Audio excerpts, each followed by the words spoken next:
Hello everyone and welcome to the channel.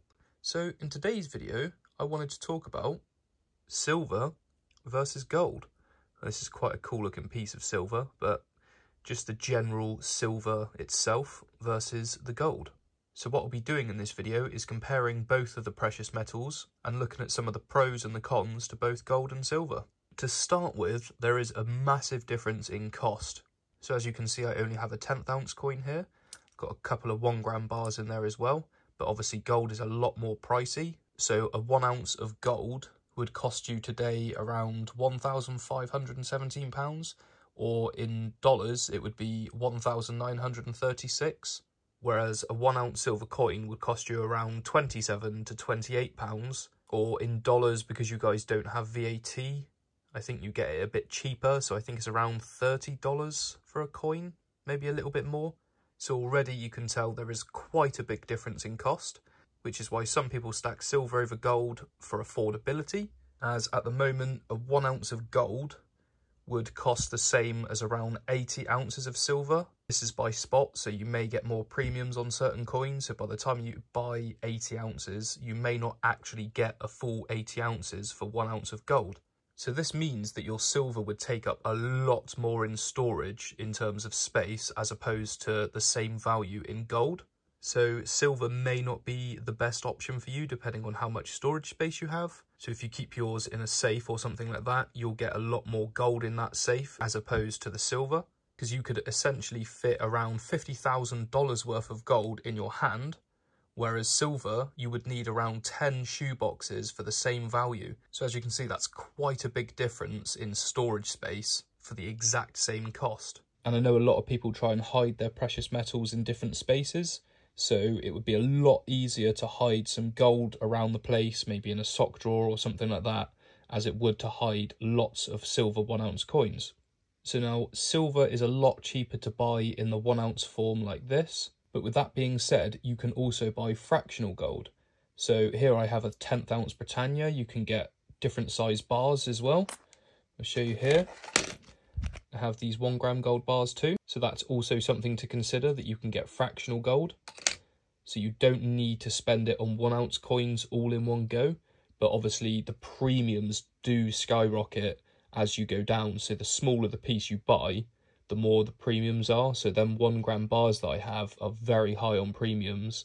So if you wanted to buy 1 ounce in 1 gram bars, you would be paying a lot more than if you could just go out and buy 1 ounce coins. But obviously they're very expensive. So depending on what you can spend, it may be a better option to buy smaller pieces as you go. With that being said, if you've got a bigger budget, you can also buy silver in large quantities. So you can buy kilogram bars, which means you pay less for it. So it does kind of swing on roundabouts depending on what you're looking for. And you've also got to think in terms of if you ever had to move any of this stuff. If you wanted to take it from A to B, is a bit more of a pain when trying to move a lot of silver as opposed to the same value in a smaller quantity of gold. And in case of you ever being in some sort of emergency situation where you need to leave in a hurry, say you need to get out of your house and go because, I don't know, war's happening or something's happening and you just need to get up and leave your home in a hurry, it would be a lot quicker and easier to grab your gold than it would be to get all your little silver coins that are sort of stashed all over because you've got so many of them.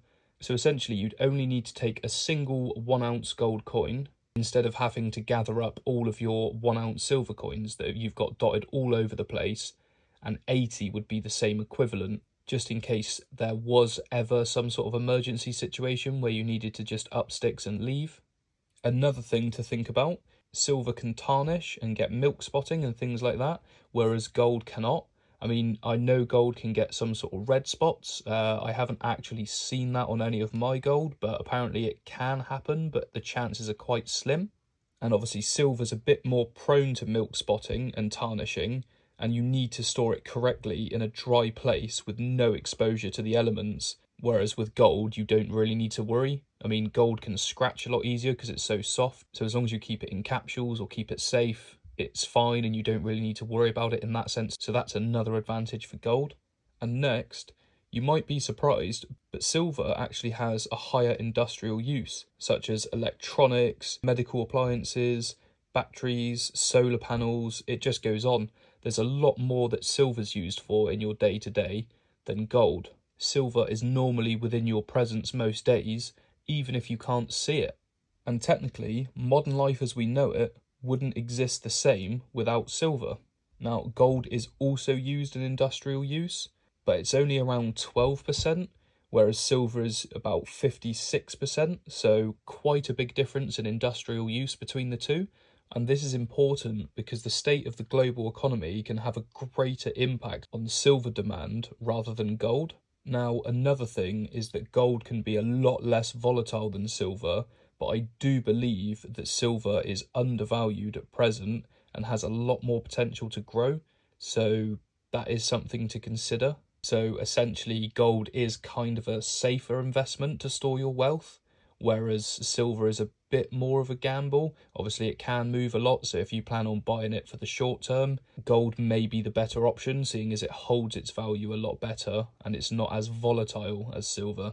And also, central banks and governments stockpile a lot of gold as opposed to silver, because gold is more of a stable asset that people like to use to really back their wealth and keep themselves protected, which does make sense as it's less volatile and a lot more expensive to buy. So there are quite a few pros and cons to having either silver or gold, but like I said at the start of the video, I do think it's great to have both silver and gold, as it really helps to store your wealth and keep your portfolio diversified. And not only that, if there was some kind of emergency situation, it would be better to have both silver and gold, because silver could be used essentially for barter. It can be used for goods and services, as it's quite a small cost per coin as opposed to gold. You definitely struggle if you had a 1 ounce gold coin. You wouldn't want to go buy some fuel or food or something like that, which kind of give you that peace of mind that if something were to happen, you can trade some silver, as people know what silver is and would be happy to take it. I mean, I've heard of some people taking silver for barter, but I've never actually witnessed it myself. So that's something to also think about in some kind of worst case situation. So yeah, I do think personally it's good to have both, but some people only stack one or the other. But I will be continuing to stack both. Obviously, I'll have a lot more silver than gold because of how expensive gold is. So yeah, let me know what you guys think down in the comments. Do you stack silver, gold, or both? It'd be interesting to hear what you guys do as well, as of course this is just my opinion and I'm not a financial advisor. I'm just kind of giving some pros and cons to both precious metals. So I'll wrap the video up there. Thank you very much for watching, and I will catch you guys on the next one.